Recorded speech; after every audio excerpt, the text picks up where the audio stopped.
എല്ലാവർക്കും സുഖമല്ലേ? എല്ലാവരും വീട്ടിൽ സേഫ് ആണെന്ന് വിചാരിക്കുന്നു. എല്ലാവരും പാരന്റ്സ് ഒക്കെ പറഞ്ഞിട്ട് നല്ല പിള്ളേരായി വീട്ടിൽ തന്നെ ഇരിക്കണം കേട്ടോ. അപ്പൊ നമ്മൾ എപ്പോഴും ക്ലാസ് ഒക്കെ തുടങ്ങുമ്പോൾ എന്താ ചെയ്യാ?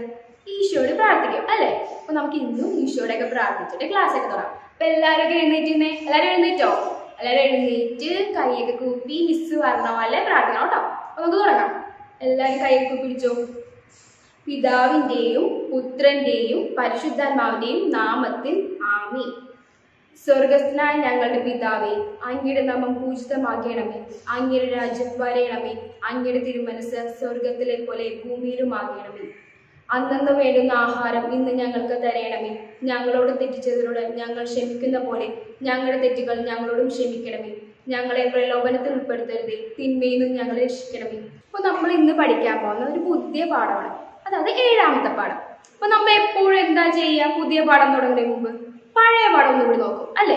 അപ്പൊ നമുക്ക് പഴയ പാഠമായ ബാലനായ ഈശോ എന്ന് പറഞ്ഞ പാഠം നോക്കാം. ബാലനായ ഈശോ എങ്ങനെയുള്ള ഒരു വ്യക്തിയായിരുന്നു എന്നാണ് ബൈബിളിലൊക്കെ പറയുന്നത്.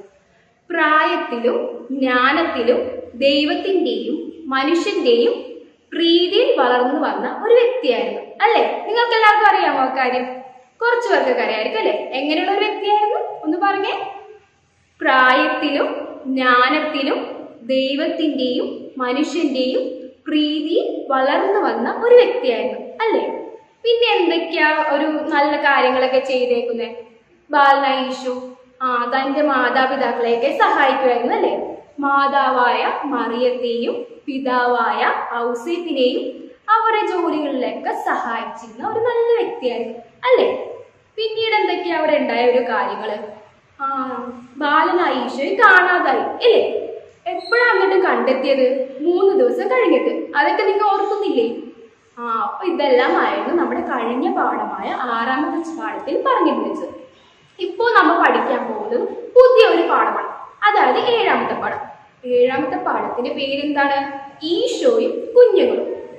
ഈ ഈശോയും കുഞ്ഞുങ്ങളും എന്ന പാഠത്തില് ഈശോ വളർന്നു വലുതായ ഒരു വ്യക്തിയായി മാറി.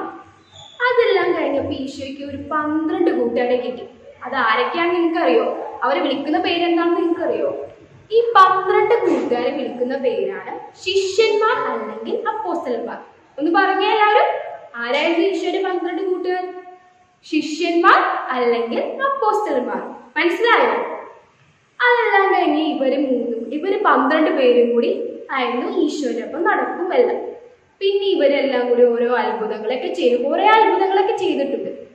അതിൽ ഈശോയും ഈ ശിഷ്യന്മാരും എല്ലാം കൂടി ചെയ്ത ഒരു അത്ഭുതം ഏതാണെന്ന് നിങ്ങൾക്കറിയോ? അതായത് ആദ്യമായി ചെയ്ത അത്ഭുതം എന്താണെന്ന് നിങ്ങൾക്കറിയോ? ഈശോ ചെയ്ത ആദ്യത്തെ അത്ഭുതം എന്തായിരുന്നു? കാനായിലെ കല്യാണ വിരുന്നിൽ വെച്ച് വെള്ളം വീഞ്ഞാക്കിയത് അല്ലേ? ഇതായിരുന്നു ഈശോ ചെയ്ത ആദ്യത്തെ അത്ഭുതം. ആര് ചോദിച്ചാലും നിങ്ങൾ പറയണം കേട്ടോ, അപ്പൊ തന്നെ പറഞ്ഞേക്കണം. ഇതെല്ലാം കഴിഞ്ഞ് ഈശോ കുറെ അത്ഭുതങ്ങൾ ചെയ്തു. അതെന്തൊക്കെയാണ് നമുക്ക് നോക്കാം. അതെന്തായിരിക്കും എന്ന് നോക്കാം. ഓക്കെ. കേൾവിയില്ലാത്തവർക്ക് കേൾവി ശക്തി കൊടുത്തു, കാഴ്ചയില്ലാത്തവർക്ക് കാഴ്ച ശക്തി കൊടുത്തു. ഇതൊക്കെയാണ് ഈശോ ചെയ്ത അത്ഭുതങ്ങൾ. ഇതെല്ലാം നമുക്ക് മനസ്സിലായോ? ഇതൊക്കെ നമുക്ക് പേരൻസിന് എല്ലാവർക്കും പറഞ്ഞു കൊടുക്കണം കേട്ടോ. അതെല്ലാം കഴിഞ്ഞ് നമുക്ക് നമ്മുടെ ചാപ്റ്ററിലേക്ക് വരാം. നമ്മുടെ ചാപ്റ്റർ എത്രാമത്തെ ചാപ്റ്ററാ? 7th ചാപ്റ്റർ അല്ലേ? എന്തായിരുന്നു ചാപ്റ്ററിന്റെ പേര്? ഞാൻ നേരത്തെ പറഞ്ഞതാ, ഓർമ്മയുണ്ടോ? ഒന്ന് ആലോചിച്ച് നോക്കിക്കേ. എന്തായിരിക്കും 7th ചാപ്റ്ററിന്റെ പേര്? അത് തന്നെ. എന്താണ്? ഈശോയും കുഞ്ഞുങ്ങളും. ഈശോയും കുഞ്ഞുങ്ങളും എന്ന ഈ ചാപ്റ്ററിൽ എന്താ പറയുന്നറിയോ? ഒരു ദിവസം ഈശോയും ശിഷ്യന്മാരും വിശ്രമിക്കുകയായിരുന്നു. അപ്പോൾ നടന്ന ഒരു കാര്യമാണ് നമ്മൾ പഠിക്കാൻ പോകുന്നത്. അപ്പോൾ എന്തായിരിക്കും അവിടെ നടന്നിട്ടുണ്ടാവുക? ഈശോയും ശിഷ്യന്മാരും ഇങ്ങനെ വിശ്രമിച്ചു കൊണ്ടിരിക്കുന്ന സമയത്ത് ശിഷ്യന്മാർ എന്തോ ഒരു ശബ്ദം കേട്ടു. അതെന്തായിരിക്കും ആ ശബ്ദം? അതെന്താവും? ഒന്ന് ആലോചിച്ച് നോക്കിക്കേ. അത് നമുക്ക് അടുത്ത ക്ലാസ്സിൽ പഠിക്കാം. ഓക്കെ? അടുത്ത ഭാഗത്ത് നമുക്ക് ഇതിന്റെ കണ്ടിന്യൂഷൻ കാണാം. ഓക്കെ?